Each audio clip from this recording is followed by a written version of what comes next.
This CWL, don't let max Town Hall 15s get you down because you have the best Town Hall 14 attack strategy to crush them every time. This attack is the Super Witch Smash with the Fireball equipment. Not only is it consistent, but can take on most Town Hall 15 bases without fear. Now, you need a proper army before you actually use this successfully. So let's start with the best hero equipment. For the king, I'd recommend his Gauntlet and Rage Vial combo as it helps in every situation. However, you can also run the Vamp Stash and Rage Vial combo if you have no epics. For the queen, I'd recommend the Healer Puppet Frozen Arrow set due to having druids in this army. However, you can also run the Invisibility Vial with either the Frozen Arrow or Healer Puppets if you prefer having nice survivability. For the Warden, you're already using the Fireball and Rage Gems, so this will not change either way. But what can change is your attacks by subscribing and ringing the bell if you enjoy my content and never want to miss an upload. Lastly is the Royal Champion, where she will often be using the Seeking Shield and Hog Puppet set to have a nice balance of high DPS and survivability. And with that said, here is an overview of the whole army. This baseline army comp will be within the description if you would like to copy it. So how does this army actually work? Let's break it down for you. We'll want to start with the Warden Walk and the Fireball portion of the attack first. The Warden Walk is a pretty important part to this, where you're going to want to start with the Warden himself. Due to using druids with him, try to use him alone if he is not in any immediate danger. This both allows you to preserve the Fireball for a bit later and preserve the timer of the druids, since they only stay in healing mode for about 30 seconds. Once your Warden drops to about half HP, use 2 druids to get him back up to full, where you can now start setting up your Fireball. Now, before we go over what you want to hit with said Fireball, we need to talk about its level. Most assume that the Fireball has to be max in order to use it, but it actually has a minimum level. Level 18 is all you need for using the Fireball, as it works for both Town Hall 14 versus Town Hall 14, or even Town Hall 14 versus Town Hall 15. This can take certain defenses down within 1 or 2 earthquake spells. Anything higher is definitely welcomed,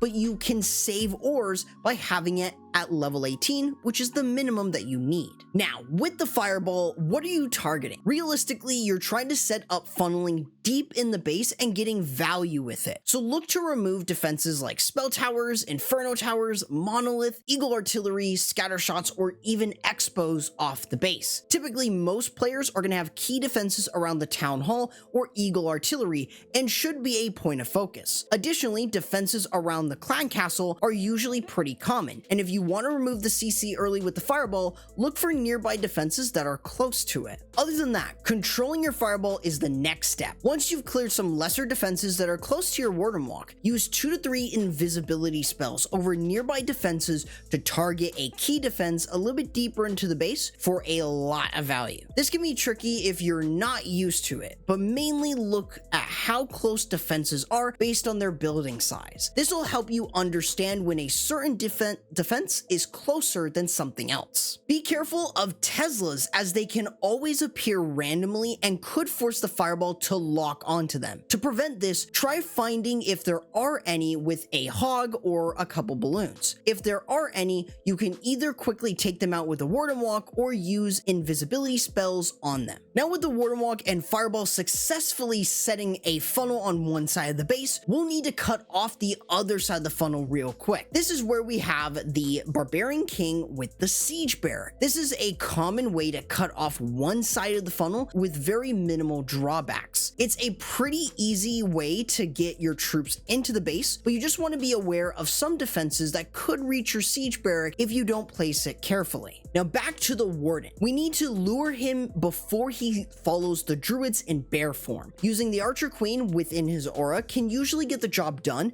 but you can also use your Super Witches to lure him over. Since both sides of the funnel have already been set, you'll want to enter the base with a Super Wall Breaker to get everything in, followed by using your Super Witches, Druids, Queen, Electro Titan, and Ice Golem as you work into the base. You should use a jump spell to gain access to a majority of the compartments within the base as you start working in. This should be followed by using an early rage to power up all your troops. Outside of that, using your leftover jump spell to gain access to even more of the base is entirely what you want to do to keep your troops and heroes moving. You should also use another rage spell to keep your druids healing a lot and your super witches and big boys doing massive damage. Additionally, you have the royal champion, and you can use her on the back end to provide support for your attack while everything is going around the base. The idea here is that you can have the possibility to target most key defenses, which includes the town hall if it remains standing after the fireball goes off. Even though you don't have the same power as a town hall 15 royal champion, you'll still be able to get great value even if she just gets the town hall. I also heavily recommend bringing minions for cleanup, as this army could be slow